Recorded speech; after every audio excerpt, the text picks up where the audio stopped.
Don't touch that dial. You're tuned in to the Dread Podcast Network. Welcome to Development Hell.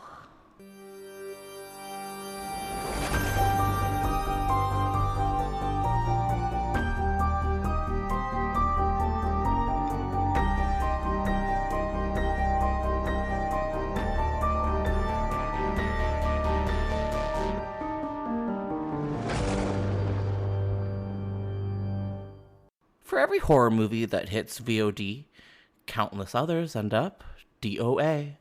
Development Hell is the podcast dedicated to unearthing these cursed horror productions.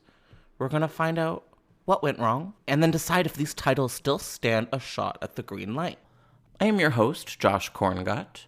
I am the managing editor of Dread Central. I am also a filmmaker in Toronto, Canada. This podcast is a proud member of the Dread Podcast Network.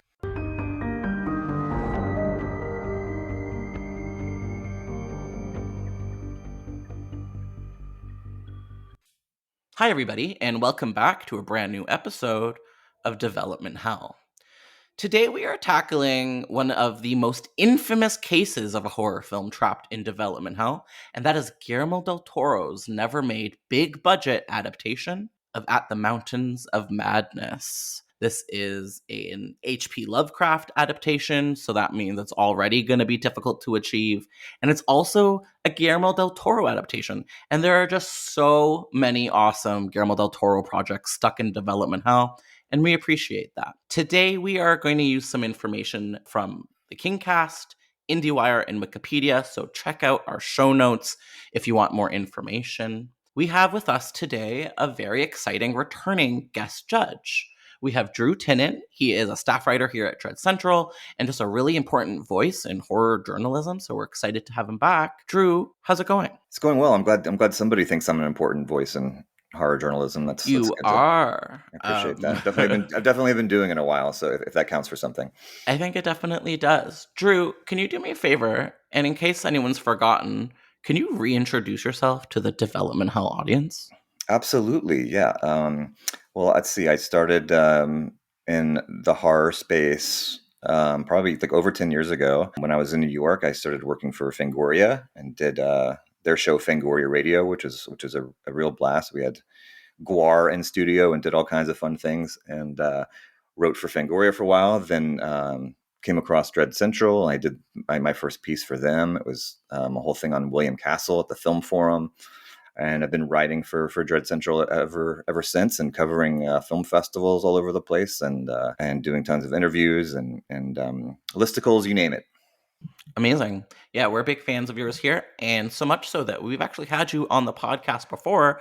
People might remember that you joined us for a Stephen King episode when we talked about his short story, The Jaunt, which is like probably my favorite short story ever. And today we're doing H.P. Lovecraft, so we've kind of narrowed you into a bit of a literature niche. How do you feel about that? I love this, and it's going to inspire me for future episodes, hopefully. But it is funny to talk about Stephen King and Lovecraft, because a lot of their stories, in one shape or another, have been kind of made or at least alluded to. So it's nice to find a couple of them that haven't. And there is a lot of there's an interesting dynamic between their works, and we're going to get to that a little bit down the line. Today, I want to tell everybody that we are going to cover a couple of different subtopics. So we're going to talk about H.P. Lovecraft because there's a lot of baggage and interesting stuff going on there. We are going to talk in detail about At the Mountains of Madness because I forced us to read the entire novella today, and we have thoughts. And then, of course, we're going to get to the moneymaker. We're going to talk about Guillermo del Toro's still unmade adaptation of At the Mountains of Madness. Drew, would you be okay if we dove into a little bit of history on H.P. Lovecraft? I can't wait. I actually didn't, you'll probably say this, but I didn't realize that how destitute he kind of was during his life. Yeah, he had a really, I guess that makes sense based on his work, but he's had a really messed up life that ended, unfortunately, quite young. This dude was born in Providence, Rhode Island. What a spooky place. and lived a lot of his life in an even spookier place, New England, which, like, am I wrong to say that this is basically the center of American spooky fiction, New England? Because you got Stephen King and Lovecraft. Yeah, I mean, I think with those two powerhouse names, that's almost all you need. And that with all of the lighthouses. I mean, how much spookier can you get? It's true.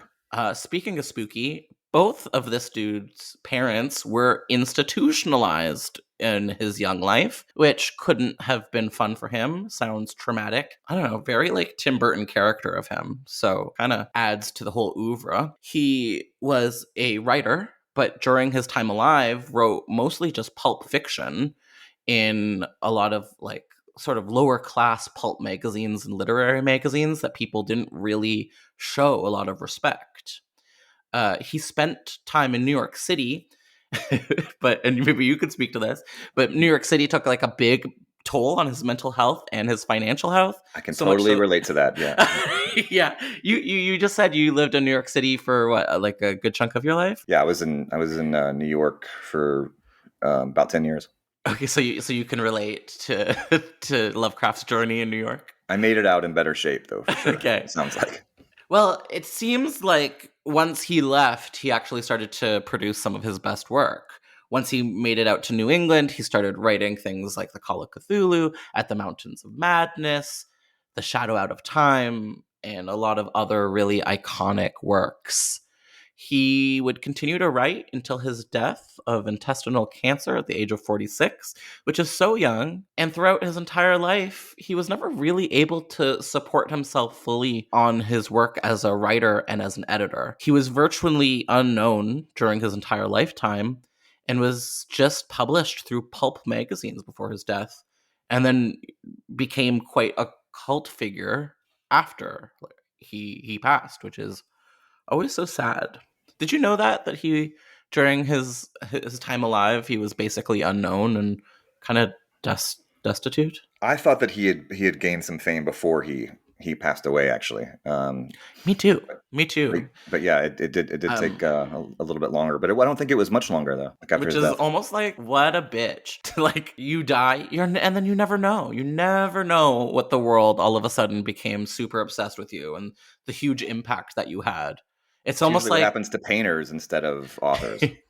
Yeah, and painters usually have that, tragic sensibilities. He's got it. I'm wondering, Drew, if you could maybe walk us through some of like the more well-known or important themes in H.P. Lovecraft's work. Yeah, I mean, I think the main thing that everybody knows is cosmic horror and the idea of cosmicism, which is a term that an ism that I don't really use very often, but it's the idea that argues that humanity is an insignificant part of the universe, and that we could all be killed and crushed and just obliterated at any moment. Do you agree with this? Is that something that you align with? It's starting to feel more true lately. Yeah. Yeah, and I like just like that we're just very fragile and delicate, and just hurtling through space. But the term, I wanted to talk about the term cosmic horror a little bit because I think it gets overused a lot, and it's hard to kind of pinpoint exactly what it means. But I think people kind of know it when they see it, which is ironic because a lot of the cosmic horror and Lovecraft stuff, you don't get to see anything; you just get to there's very vague descriptions of creatures and the really darkest depths of terror are in like the descriptions, and it's really about what you don't see. But I like the term vastness horror, which I think is kind of coming around a little bit more, because I think that tends to show you that it's a term that I prefer because it's not overused, and it's more about the fear of like the infinite than a fear of space. Yeah. Do you like that term? Do you like the term vastness horror over cosmic horror? I think I like both. I see them as I see how they are very similar, but I can also see them as maybe being slightly different things. And vastness horror is something that I think, even just by hearing the word, is something I can kind of relate to. I have like we did this episode on The Jaunt, and I feel like The Jaunt, Stephen King's short story, is like complete vastness horror, almost in like a literal way. Yeah, no, I thought that too, and obviously, Stephen King was inspired by Lovecraft as well. But yeah, especially with when you're talking about The Jaunt and the teleportation and the endless amount of time. But I think that's the vastness horror aspect. Yeah, I think that it does have to do with time a little bit, and cosmic horror that Lovecraft does deal with, admittedly, is not really about that. It's really more about these ancient creatures, and that have that we've kind of come up from the primordial ooze of them in a way, which is the scariest thing to me about cosmic horror and that idea is that it's the fact that eventually they want to absorb us again. That's the part that gets to me. It's not that I don't care where we came from. That's I know it's a big question, but I really don't care. But if something wants to assimilate me, I'm not down with that. No, because we have like no sense of like control at that point. It's terrifying. I think they say it in the Mountains of Madness, but there was some Lovecraft quote out there where he says that there were some like great monstrous entities out in the universe that created us either on accident or as like a joke. And I don't like that. It's always kind of scary. Yeah, and we can maybe get in that a little bit later. How that Ridley Scott kind of played around with that, and Prometheus. It's funny that you brought up Prometheus because it actually plays a bit of a dramatic role in why Guillermo del Toro's adaptation of this Right. film didn't happen, which is classic Ridley Scott being a dick. And I'm excited for that to get sort of braided into this. But definitely. But I think you're right. Like if we talk about more themes, I think it's I guess they all kind of come together a little bit. But yeah, it is definitely the fear of the unknown. And you did mention New England earlier too. That another kind of Stephen King parallel is that his works were largely set in this fictionalized version of New England, the Arkham kind of trilogy, and some of the things that he did. And also that he believed that the West was in decline during his lifetime, which I didn't really realize that. So I thought that was an interesting kind of idea that I think he kind of, I don't know if that's in his in the Mountains of Madness specifically, but I think in his writings and in his notes and talking about the work, I think that came out a little bit more. Yeah, definitely. And there's some stuff in the Mountains of Madness where we learn about the ancient beings and how their civilization kind of did crumble eventually, and some of them retreated to the sea. There's some interesting stuff in there about downfalls in a way, but pretty vague. Yeah, it's kind of what happened. It's they don't really get into that mystery, I guess, as much, but they do find out that there was a lost civilization there that was kind of completely destroyed too. I'm wondering, before we get into like the more nitty gritty of this person, H.P. Lovecraft, if we could talk a little bit about our personal relationships with him, with his work, with even just him as like this figure in the horror zeitgeist. For me personally, like I've always been very fascinated with the idea of Lovecraft, but I've never really dipped into reading him that much. I've read a few of the short stories before today and kind of had a hard time. Kind of had a hard time focusing, kind of had a hard time like getting into it. And today, when we read The Mountains of Madness, was the first time where I've really kind of absorbed a longer work of his. Definitely fascinated by the fear of the unknown. I'm definitely fascinated by cerebral horror. I'm wondering, like, how do you feel about Lovecraft? What's been your journey with him? Well, I like the idea of that kind of the horror theater of the mind a little bit, where I think he does a really good job of like creating these very scary concepts, but I don't know if it's exactly like amazing world building. I think he does like an insane amount of descriptions, and I think sometimes that can be a little bit challenging to read. And the fact that it was written in the 30s, he just has a different way of writing that I think it's kind of hard to adjust to. And he didn't have much of an editor. I think, there are versions of At the Mountains of Madness that there's sentences added here and there, like some of the ones I think it originally came out in Weird Tales. But there's been sentences and things kind of added over time, that he's kind of worked on. He But probably yeah, I could have mean, used an editor. Yeah. I think so. But I actually heard the term Lovecraftian before I read Lovecraft. Mm-hmm. And it was really in films that I became aware of him. Where it's like, I knew Stuart Gordon. I was watching all that all the time, of course, with like From Beyond and Reanimator and everything. So that's when I really started hearing the term Lovecraftian, and then the term cosmic horror comes later, and then the man H.P. Lovecraft, I think I've heard more about recently too, just because of some of his views and him kind of possibly being, or definitely being racist at some point, and then maybe changing his views later on. But that's one thing that's interesting about trying to make his work or into a film, and getting other filmmakers that can take these ideas and, they don't have to talk about the man or some of those ideas that maybe are embedded in his stories. Definitely. I feel like he is this infamous figure that we hear a lot about as like young horror fans.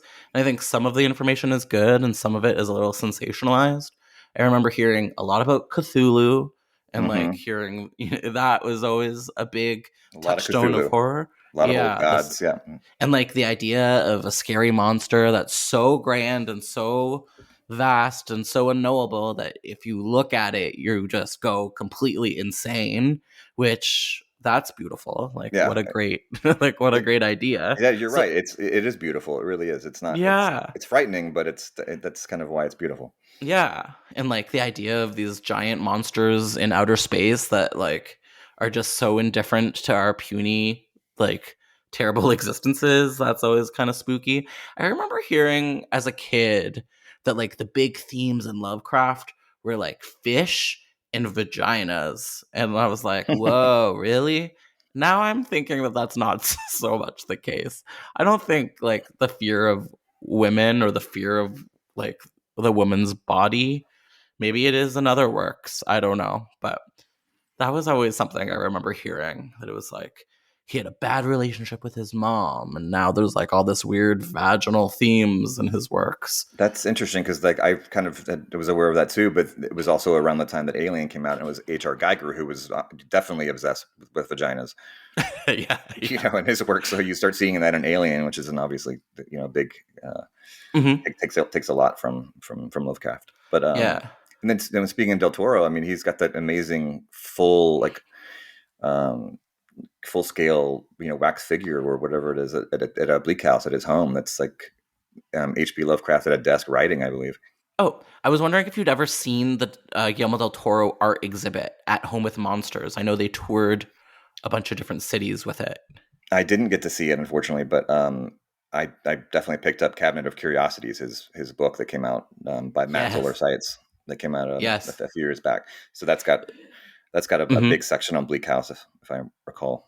Yes, definitely. And there's like, so you get to like walk through like some, I believe, Bleak House reconstructions. And my favorite room is, and I think it is a room in his house, where it's this beautiful, like super gothic Victorian office, like writing office, but all of the windows are false installations of thunderstorms. So it's this like big gothic Victorian library where it's always like a dark thunderstorm outside. Right. And I think is that supposed to be his rain room? Yes, the rain room. Yes. Yeah, because I remember being at South by, and Guillermo del Toro was interviewing Ryan Gosling, and I was covering that for another site. But I was just really surprised when Ryan Gosling talked about the rain room, and I think at that point I'd never heard about it before, so I thought it was pretty incredible. That's cool. We covered the never made Guillermo del Toro Haunted Mansion movie on this podcast at one point. And I think, he was supposed to star in it. He was supposed to star Ryan Gosling. That's I really wish I could have seen that.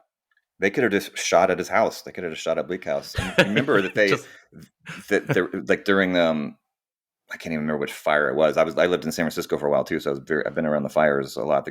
But Mm-hmm. Bleak House was in danger of burning down. Do you remember this? Like a couple of years ago, No. and every horror fan on Twitter was concerned just in general for all the acreage that was going on, but Yeah. they were specifically concerned about Del Toro's house, and he kept kind of updating fans and saying that the fires were kind of licking the building a little bit, but luckily nothing was harmed. I didn't see that conversation. That sounds really high Lovecraft is stakes. okay. Yeah, Lovecraft did not Yeah. burn. God, I'd love to visit that house. I know. I really relate to this man. I would really just love to become him at one point, and I could see it happening. So please pray for me. So Drew, would you be comfortable if I dig a little bit into why Lovecraft is such a problematic fave? No, I want to get into it. So I guess why is it important to discuss his well documented racism?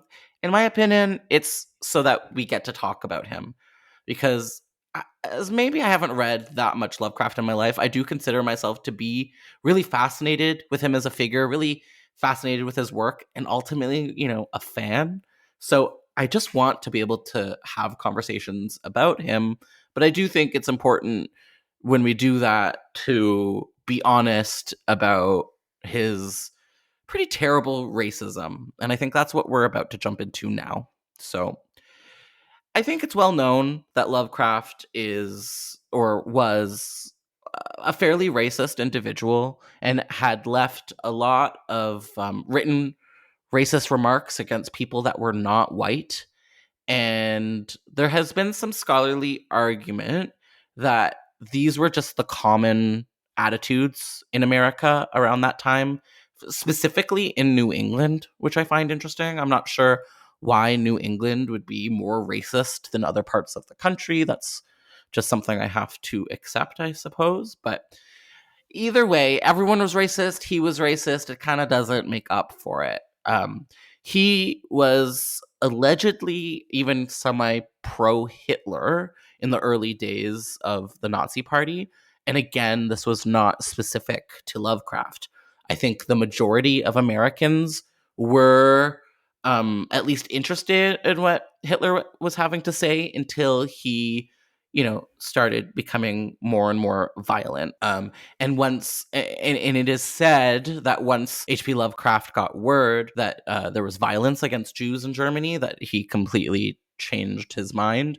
But the fact that at any point he thought this guy had something to say, I think is a little indicative to what was going on in Lovecraft's head at the time. He showed sympathy to cultures that were not white, but that expressed interest in joining the Great Melting Pot.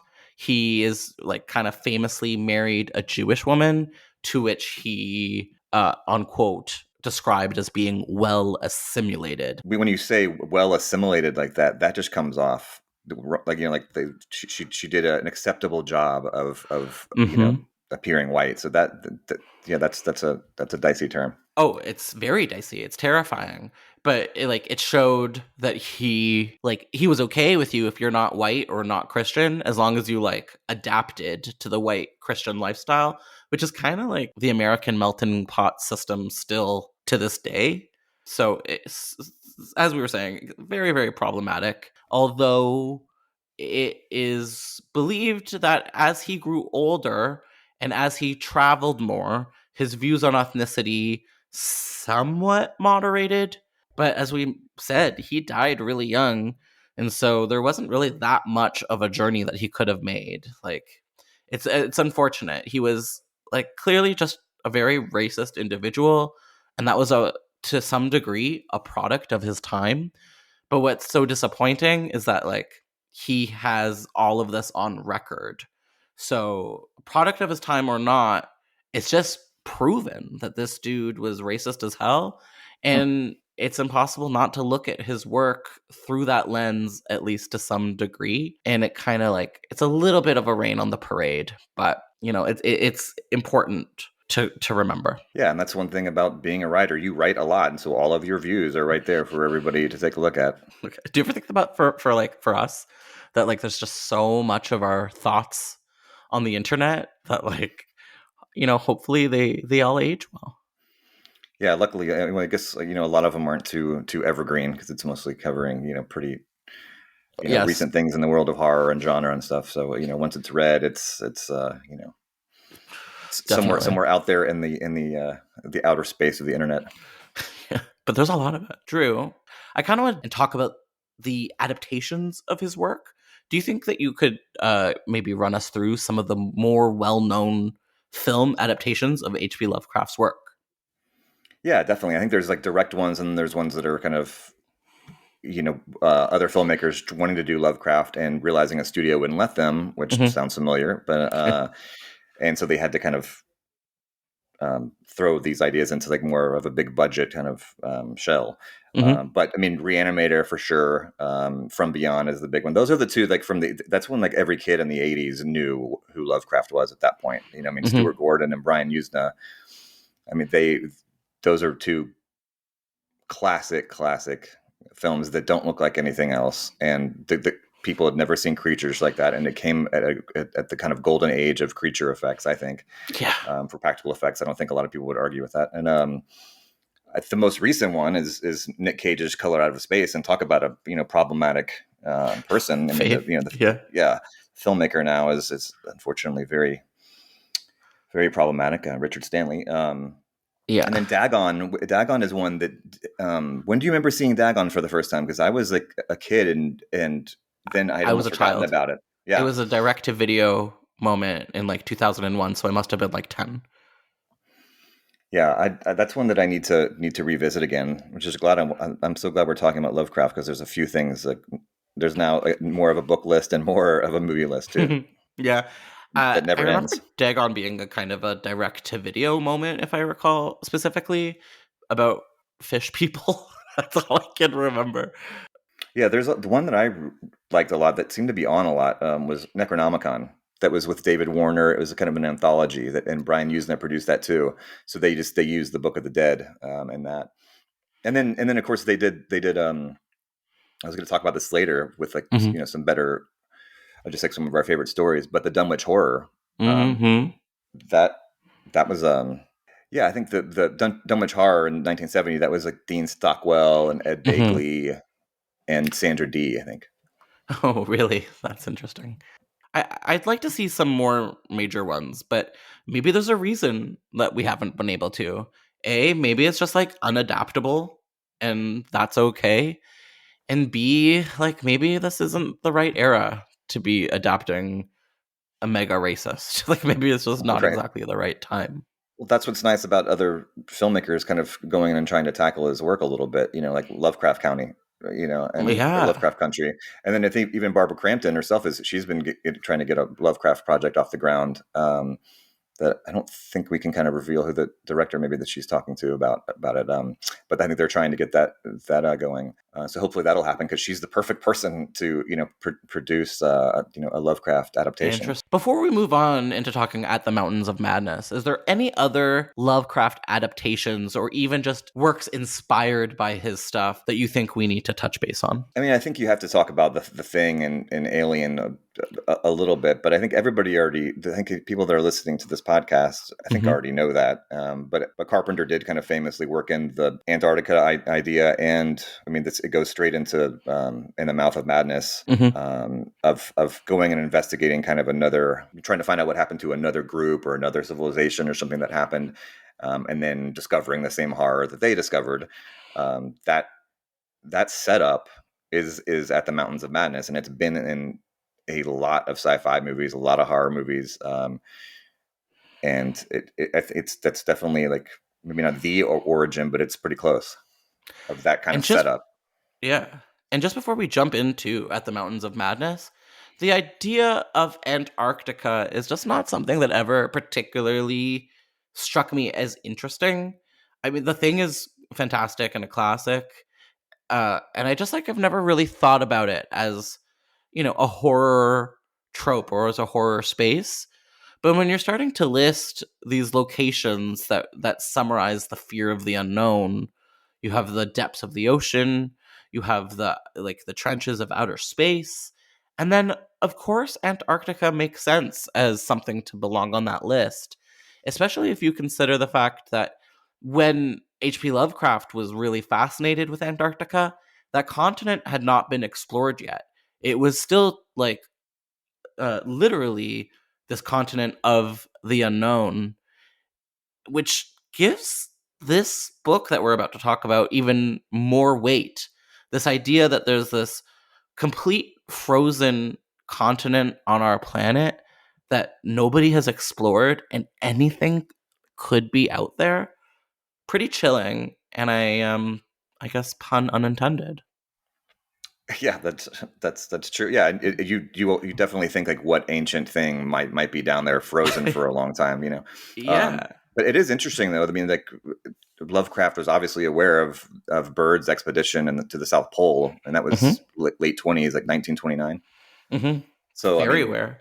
I think he yeah, was actually like a little obsessed with that, and I think listed that by name in the Mountains of Madness. right. So, And then no one even like returned. I don't think anybody went back to the South Pole until I think in the 50s. And I think that's because of World War II. I guess they just kind of stopped explorations like that it's during kind of that like the time. moon. Once you get there, like, do we really need to go back? We found it. We planted a flag. What do you mean? What do you mean? Yeah, there's not a lot going on over there.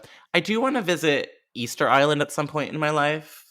I don't know why, it just seems so remote that like I kind of like feel drawn to go, which I think is pretty close to down there.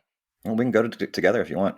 Let's go. We can set up like Dread Easter Island, a little office down there. Drew, would you be okay if I jumped into a bit of a seminar on H.P. Lovecraft at the Mountains of Madness? Absolutely. So this book, or I guess a novella, is or was originally serialized into a group of short stories in the magazine Astounding Stories back in 1936. Right. Astounding Stories, that was it. Yeah. The basic gist of it is that you got this group of explorers going down to Antarctica, and it doesn't go well. The leads of the story are Dyer and Danforth. One is a scientist or a professor, and the other is a graduate student, and it doesn't go great for them. It's all about Lovecraft's interest in Antarctic exploration. As we were saying, this continent had not really been totally fully mapped out until the 1930s. And so, like, this was ripe for him to sort of dig into thematically. There are things that occur at the Mountains of Madness that recur in other Lovecraft stories. I'm going to butcher this pronunciation, but we have these like formless, iconic creatures by the name of Shoggoths. Am I saying that horribly wrong? I always think Shoggoth, but it's not something the actual gods and creatures are not things that you hear out loud a lot. You know? No, and I think it's probably like unpronounceable, and if you pronounced it properly, you'd go crazy. That's right. So hopefully we both just pronounced it incorrectly. I hope so. But you know what? What an iconic way to lose our minds. That's true. So yeah, you'll and you also learn about like Cthulhu lore in this, like his star folk. I forgot what the name of Cthulhu's people are called. Something about some form of star people of some kind that eventually retreat to the ocean. So that's also touch base here. So his extended universe is definitely tightened with this book in a lot of ways. So that's kind of cool. I didn't know if I was gonna try to do this, and I was gonna gonna make you do it. But do you think it would be absolutely atrocious if I tried to give a brief summary of what happens in this book? Yes, give it your best shot. I'll try to jump in too. Okay, when I mess up, can you please correct me? Because I did my best to understand what was going on in this book, but I'm not fully literate, and so I'm only about halfway there. Okay, I'll do my best. Okay, so at the Mountains of Madness is this story that's narrated in the first person by a geologist professor. His name is William Dyer. And he wants, more than anything, to stop this very well publicized expedition that's going to happen to Antarctica. So the device or the narrative setup is Professor Dyer explains to this group of scholarly figures about this horrible thing that happened to him on a previous expedition to Antarctica, where he ran into some real spooky ancient ruins and this mountain range of like truly unknowable horrors and evils. And so he starts to explain the story, and basically he's going down to Antarctica with this like really big group of people. There's like, anyone that you would need on this expedition you've got, from graduate students to scientists to like whatever you need it, they're there.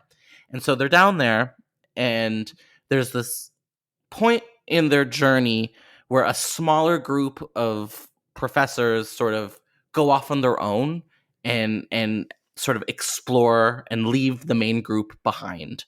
And when they do, they come across 14 prehistoric life forms that they cannot describe and are completely unidentifiable as plants or animals or some like unholy marriage of the two. And so there's 14 of these things, and they try to bring them back to the main camp. I believe 6 of them are intact, and a bunch of them seem obviously dead. And so what happens at that point is they end up getting back to the main camp, which is, I think, where they leave these prehistoric life forms. And they find that everybody else, that like all the normies that they left behind, have been murdered. So there's like a complete bloodbath of all of these men and all of these dogs that they brought along to help, and they're all gone. And so the graduate student who is helping Dyer, his name is Danforth, they together sort of believe that there is, one man is behind this mayhem. There is one body that they can't find. I think his name is Gedney, and one of his dogs. Right, and they think Gedney went insane, and so they're trying to locate him. Yeah. Or his dog did. Yeah, maybe the dog went insane and killed everybody. So they're like, I guess Gedney wasn't doing so good and just killed everybody and left. Like, that's the only thing that makes sense. But at the same time, they also notice that these prehistoric life forms are missing. Like, the ones that were intact are gone, and have like kind of set up this weird ritualistic looking star figure. And they're like, well, that's not good. Gedney's up to no good at all. And so they get into an airplane and they cross these mountains, which I think were known as the Mountains of Madness. And right, and then the airplane was the Dornier airplane that was from Miskatonic. So the Miskatonic Institute. Okay, how is it going so far? Am I making sense? Yes, no, you are. You absolutely are. Oh, yeah, it's just thank God. Yes. I wasn't 100% sure if I absorbed all this properly, but I definitely enjoyed the journey, and I think that's what matters. So yeah, Danforth and Dyer are flying on this airplane that you mentioned, and they find this abandoned, I guess this giant abandoned city, but it's totally unrelatable to like anything that they've ever seen in human architecture before. And they go and they explore it. And I don't understand why they're like, well, everybody's dead, let's just do some science. But they do. And they explore this city that's, I think, like really big and vast, but empty. And it's totally like retro futuristic. Like, it looks like it could have only been designed by like aliens from the future, but with like big stones from the past, kind of is the vibe in my mind. And they're looking through it, and they're starting to like read all these hieroglyphs that they're coming across. And on a these lot of murals, a lot of hieroglyphs for sure. Yeah, and which is very convenient that this whole city is just like covered in murals and hieroglyphs. But Let us give you the exposition. Yeah, and because it's like not that long of a book, so they kind of had to speed through it somehow. And they notice that a lot of what they're seeing on these hieroglyphs are like recognizable from the Necronomicon, including these lost people that they call the elder things. And so Right. this is like one of the first monsters that we're learning about. And so as they learn more about these elder things, we learn that, you know, they had this big war with, unquote, the star spawn of Cthulhu and these other big monsters called the Migo. And shit went down with all of these scary monsters back in the day. And that's when they realized that the elder things are what they discovered. So when they discovered those like prehistoric, gross plant or animal things, those were elder things. And the ones that they uncovered that were intact came to life and killed everybody in their base camp for some reason or another. Yeah, I think the elder thing is almost. I think Del Toro. I don't know if he was the first person to say it, but they're almost like cucumbers. You know, that's almost what they look like. These like huge, Yes. bizarre, like, pulsating like cucumbers. You know, which It's doesn't so sound that scary gross. when you say that. Yeah. But it kind of does sound scary when you say that, because like you can just see like pods and pus and weird bullshit that my brain does not want to have to like piece together, which I think is kind of the whole point. And so, okay, so we've got Danforth and Dyer, and they're learning about these elder things, and they realize that they've like unearthed a bunch of them and it killed all of their friends. And they decide to continue exploring further into the mountains of madness and this ancient city that is like really messed up and scary and like just not giving them good vibes whatsoever, not at all. And they keep going, and there's like even more mountains that are even bigger and scarier than the mountains of madness. And I think they learn about this unknowable evil that exists even deeper into the realms that the elder things were scared of, and that are just like the truly biggest bad that you could ever encounter. Stay clear of them. There's always a bigger fish. There's always, especially with H.P. Lovecraft. And so they find themselves, for some reason, maybe they're drawn psychically, who's to say, deeper into this like subterranean region that is continuously covered in these murals and these hieroglyphs, and they keep reading as they go along, and they find that that all the elder things were killed in this terrible struggle, and yeah. So this is where the Oogie Boogie really happens. The Oogie And Boogie. yeah, this is where Oogie Boogie really like, shows himself. And they're deep into this like ice tunnel where they're learning all this stuff. At first we learn about the scary elder things, and we're like, oh, those are the scary monsters. They're the bad ones. No, The no, no, no, Shoggoths. no, no. They are not. They're fluffy ponies in comparison to what we're about to meet. And this is where they meet what they identify, and we talked about it earlier, as the Shoggoths. Is that what we were Mhm. calling them? Yes. And it is this ginormous, bubbling, pulsing black mass of goo that is sort of like unknowable in its horror. And I'm almost done, I swear. I think the Oh, you're whole doing deal. fantastic. There's also the thing that the description too is also that they have these kind of moving eyes that are happening constantly. Yes, They're also feeding off of these, like, this is where it's almost comical, and could maybe have been left out, but that when the Shoggoths are actually feeding on these like 6 foot tall penguins that they've blinded, I guess, so they're easier prey, the and so they're kind of penguins. just using them, and they just kind of roll over them and kill them at will. Oh yeah, there's all of these giant 6 foot tall penguins with no eyeballs that are just like livestock, I guess, for the Shoggoths, and they're so sad. And I actually Giant want penguins. one. Yeah, well, they're actually real. Like, giant penguins are real. I mean, there was like a 25 million-year-old penguin that was discovered in New Zealand, like in the 70s, that was over 4 feet tall. So not quite 6 feet, but I mean, Oh my it god, still might have I, been growing. I love him. I want a giant penguin. He can keep his eyeballs though. Next from Pixar. Yeah, giant penguins, no eyes. I think something we missed about the Shoggoths is that they were originally used as a tool to help Right. these entities build this like giant city back before we had levers and pulleys and bullshit. Like there were these entities that could take any shape, any form, any mind thought. They were just this like thing that could help you do stuff. But of course, because they were so powerful, they sort of found independence and like killed everybody else and kind of took control.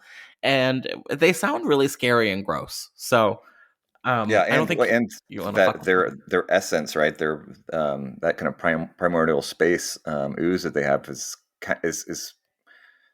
hinted that it's kind of the can be used to create us even potentially. Yes, which is like gross. The idea that this like nasty space ooze is the whole reason that we exist in the first place. But it would make a lot of sense ultimately. We're all not stars. We're a Shoggoth, apparently. Yeah, Moby. So so these two, Dyer and Danforth, they're running away from this Shoggoth who's like oogie spooky eyeball tentacle green arms are chasing them, and they get into their little airplane and they escape. They get out of there, and which is seems unprobable. And they're flying away, and they're flying off in the distance. And for some reason, Danforth decides that he wants to like turn around and see what is waiting for them in the vast distance behind them. And I think what he sees, correct me if I'm wrong, is not the Shoggoth like becoming all big and scary, but what he ultimately sees is this unknowable evil that has been hinted at a number of times through the hieroglyphs on their journey. That this like ginormous, completely unknowable evil that once you see it, you completely lose your mind. And that is what happens to Danforth. He looks back and sees something that just immediately causes him to go insane. And that's kind of how this story ends. Yeah, and that's the thing that really sticks with you, right? I mean, and when you think of Lovecraft too, is like this unknowable thing that can drive men Yes, crazy, and that's frightening. definitely. When And it does kind um, of, yeah, I'm listening. and it does have, I guess, biblical references too. I mean, you're or even like Greek mythology, where you see Danforth Mm-hmm. going insane is by looking back Uh, and seeing something truly evil. Like that's like the Greek tragedy of Orpheus, yes. where Hades instructed him not to look back, when he rescued his wife, Mm-hmm. wife Mm-hmm. from hell, and then I think when he did, like she just dropped dead. Yes. So I think Do they that's mention that interesting. reference by name in this book? I feel like maybe they do. I think so. Yeah. It's hard to remember because there's so much exposition on this. Like if I think I have any criticisms of it, the ideas are so incredible, but it's just overly descriptive. But in that way, it becomes meditative. The Hmm. way you're reading it, it's a really hypnotic kind of writing that does kind of drill down into you while you're reading it, and I think that is kind of intentional. And it does make those little reveals when they happen hit a little deeper.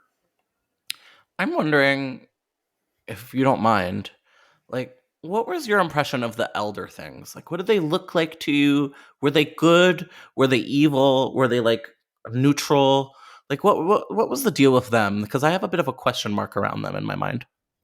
Yeah, I guess you're supposed to. It's supposed to be a little bit of a mystery, but yeah, I mean, I think if what's an interesting parallel between Lovecraft and Del Toro is that they were both Del Toro much more accomplished, but they're both artists, and you can see the drawings that Lovecraft had of the elder things and what they kind of looked like, and they did look kind of bulbous and strange, and you know, not Hmm. is like not the idea of the designs we think of now, the more tentacled, um, direction. It was much more of like this kind of strange kind of cucumber thing, I think. So but I think it's interesting that like Del Toro, when in all his prep and the kind of infamous journals that he does, and all the drawings that he does, that Lovecraft did the same thing. And I don't know if Del Toro was inspired by that to start doing it in the first place, but he might have been.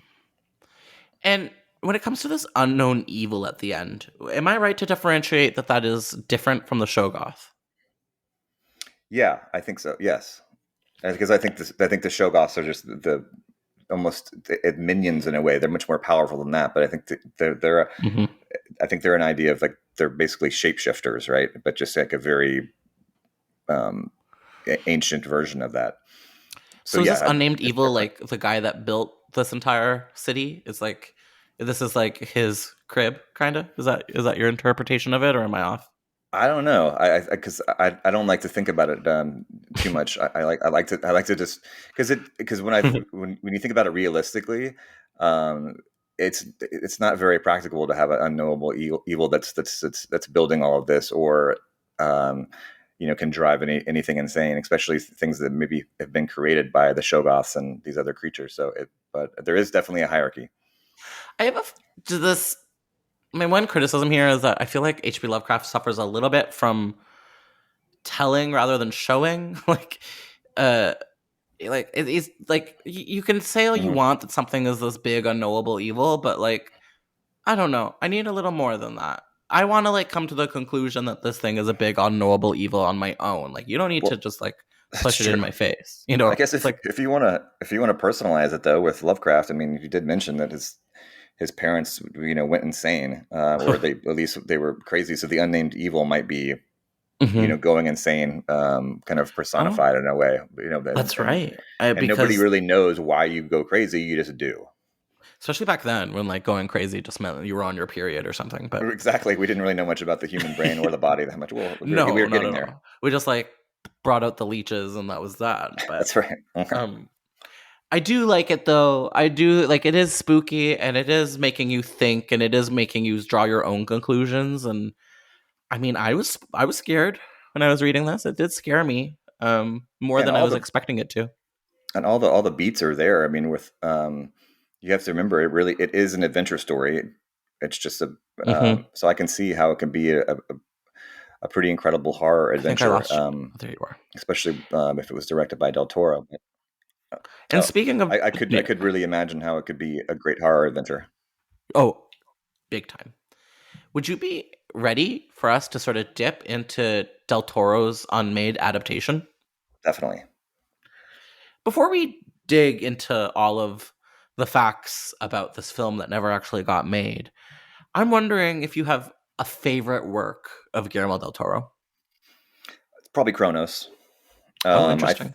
I think for me, I think if all of Del Toro's English language films were in Spanish, I would like them more.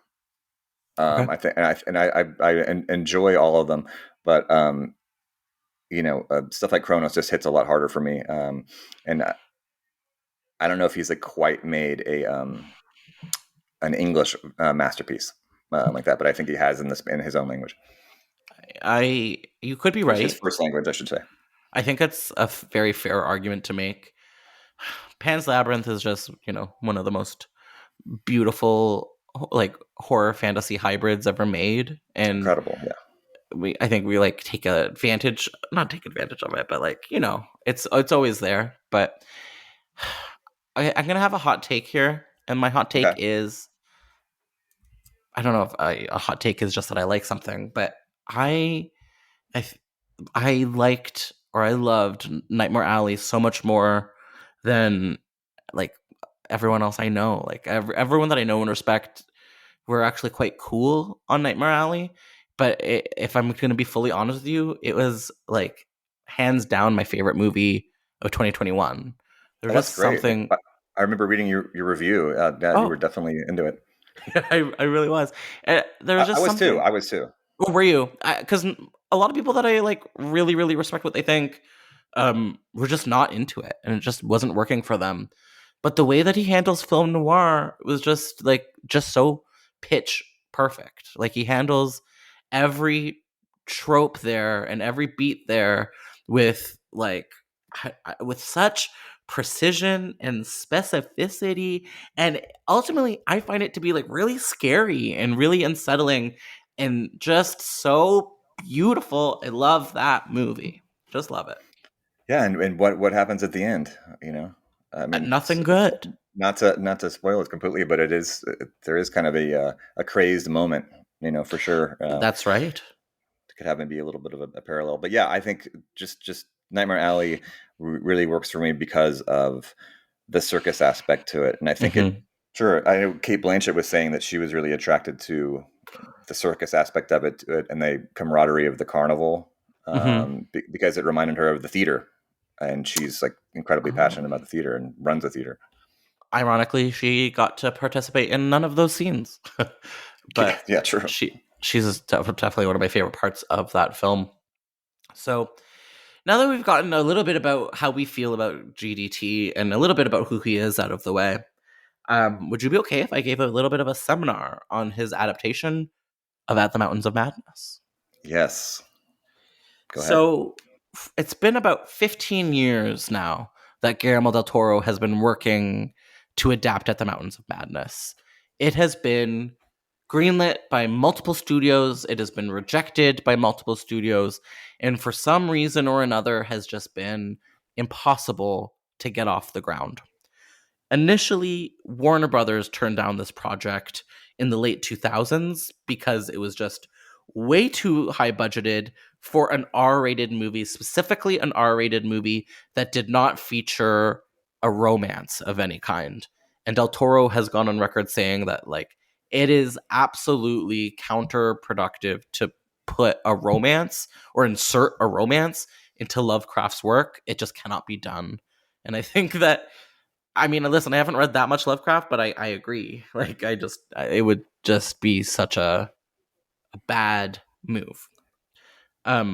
So even though Universal initially turned down the project, they would sign on to it eventually with the contingency that Tom Cruise was going to star. And I think this is something that kind of makes sense. Tom Cruise is like the ultimate action hero of a generation. And this is a big story with a lot of action involved. And, you know, I think it could have worked. But because Guillermo del Toro refused to censor any of his vision, and there was an estimated $150 million budget, things started to crumble. One of the first signs that this project was not going to happen was back in 2012. And it was sort of known at the time that At the Mountains of Madness was going to be Guillermo del Toro's next project. But it was revealed through Guillermo del Toro's social media channels that Ridley Scott's movie Prometheus had to come out first. That for some reason or another, because they were so similar in theme, that Prometheus and Ridley Scott's movie sort of had to take, I don't know, Hollywood priority, and it had to come out first. And I forget what he said exactly, but it just reeked to me of Ridley Scott being a little bit of a bully, which he, I don't know, has been historically on other projects. And so I found that to be kind of sad. Yeah, I mean Ridley Scott's, what happened with Neil Blomkamp's Alien Mm-hmm. continuation. That's definitely one that that sticks out a little bit. But I think Del Toro said about it that it just the endings were too similar. Oh. The endings of Prometheus and his ending at the time, which if it gets made, I'm sure he'll rewrite. Mm-hmm. And probably not have the same set pieces and large set pieces that he did. But yeah, I think that Interesting. it was just the endings were too close. Giant donut chasing after Charlize Theron. That is a specific ending that you cannot do twice. Mm-hmm. Um, It's because both movies were expensive. That's why, and they were kind of a little similar. Yes, and definitely, you know, as you were saying earlier, the whole Alien H.R. Geiger Lovecraft vibe definitely Venn diagrams a lot also. Mm-hmm. So two big esoteric outer space movies that probably shouldn't have happened at the exact same time. Yeah, and Del Toro even. I mean, it's been 20 years or something because I think he was even trying it right after Kronos. I mean, he Mm-hmm. wrote a like set during the New World, like the conquest of the New World with conquistadors going to the Mayan ruins and then finding like a lost city underneath the ruins. Cool. It's such a perfect project for Del Toro.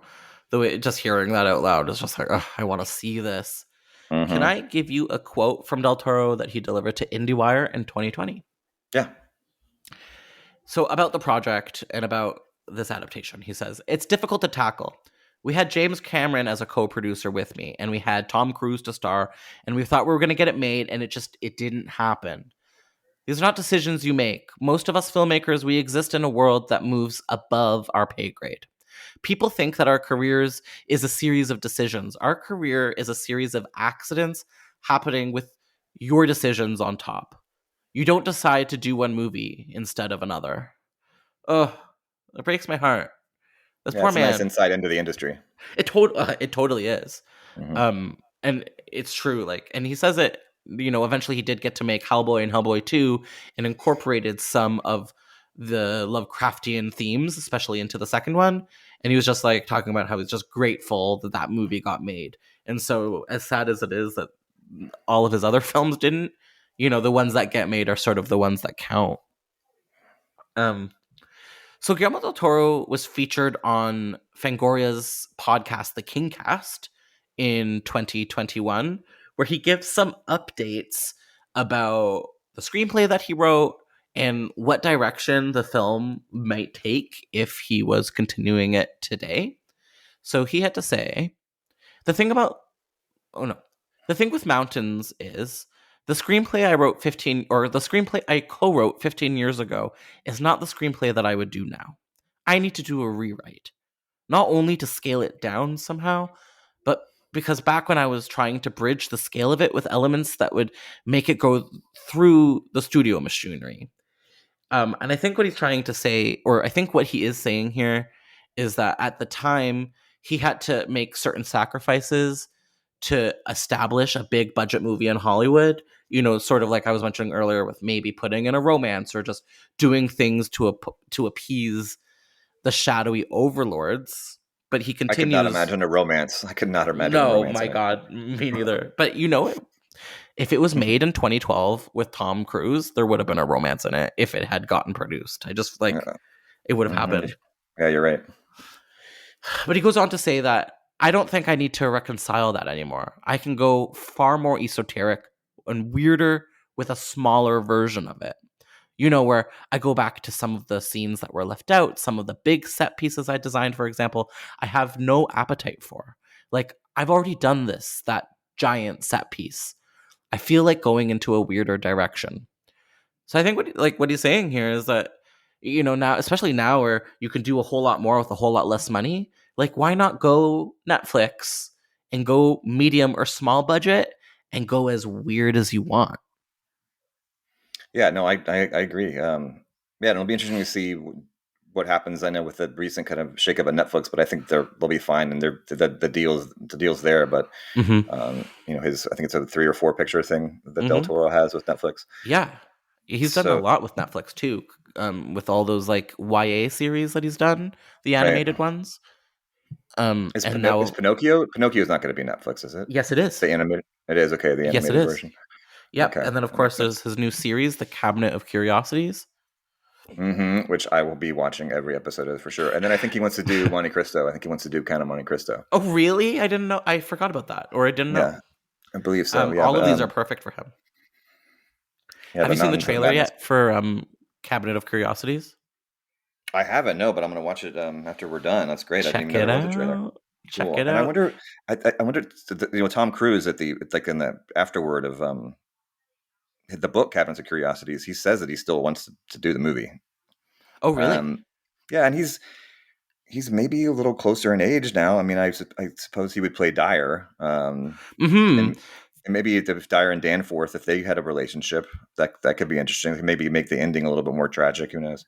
Well, it's funny that you say that, because I think in the same interview with the Kingcast, Guillermo del Toro says on Tom Cruise, I think the age has changed now. Tom is 15 years older, and I think that he'd prefer to go for younger, mostly unknown actors. So, but now that Tom Cruise has like officially retaken over the world with Top Gun, Right. like, it could be the reason this gets made. Like, it could be the green light that he needs. Yeah, he's even bigger. So yeah, it'll be interesting to see if that ever actually happens. I really hope it does, so we don't have to revisit this. Me too. The final quote, I believe, from the Kingcast that Guillermo del Toro shared was, "I know a few things will stay from the original screenplay. I know the ending we have is one of the most intriguing, weird, unsettling endings for me.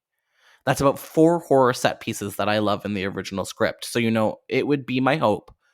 I certainly get a phone call every 6 months from Don Murphy going, 'Are we doing this or what? What are you doing next or what?' And I say, I have to take the time to rewrite it." So, pretty interesting. A lot of the times on this podcast, It's pretty clear that a movie isn't going to happen, but it just doesn't seem that way with Mountains of Madness. And so, Drew, I guess my first question for you is, are we ever going to see Guillermo del Toro at the Mountains of Madness? I don't know. It's possible. I mean, with the streamers, if it doesn't happen at Netflix, maybe it could happen somewhere else. I mean, if somebody wants to pull him away at some point, Mm-hmm. but because he's already pretty busy over there. But I'm sure. I think if it does happen, then it would have to be another picture or the last one that he did of this deal. So that's still years down the line. He's such a brilliant art director. So yes, it's going to happen. Interesting. Is it even possible to adapt this properly? No, I think you have to change a lot of things about it. I mean, I think you can stay true to the descriptions, which I know Del Toro will. But he'll probably be incorporating a lot of things from Lovecraft, and maybe just be kind of a super Lovecraft movie, because I don't think there's gonna be a lot of Lovecraft fans out there that are gonna be getting their pitchforks out, because it's not completely. I don't think so either. No. I think he kind of has carte blanche to do what he wants. And I guess my last major question for you is, how would we want to see this made? Do we want to see this as like $150 million big budget epic at a studio? Do we want to see a small, weirder streamer television series? Like, what would be the perfect medium for this? I'd like to see it as a long feature, like a good 2.5 hour, 3 hour feature. I agree. And mid range, it doesn't need to be 150 million. But I mean, I'm not a producer, so I don't know what he needs to tell whatever story he's going to tell. But I think he should be able to get it. I mean, if the silver lining with some of these streamers is that they can make those kind of dream projects happen, like The Irishman, for example. So if they can do that for Del Toro, that would definitely make me continue to subscribe. Me too, and I haven't let go yet, so keep me interested. Drew, where can you be found on the internet if you so wish to be found? At Dread Central, and you can find me on Twitter at Drew S. Tinnin. It's Tinnin. Okay, amazing. And we're gonna have to have you back for another weird literature episode at some point, because we've got you niched. I know, I can't wait. I'm gonna start DMing you immediately. I am psyched.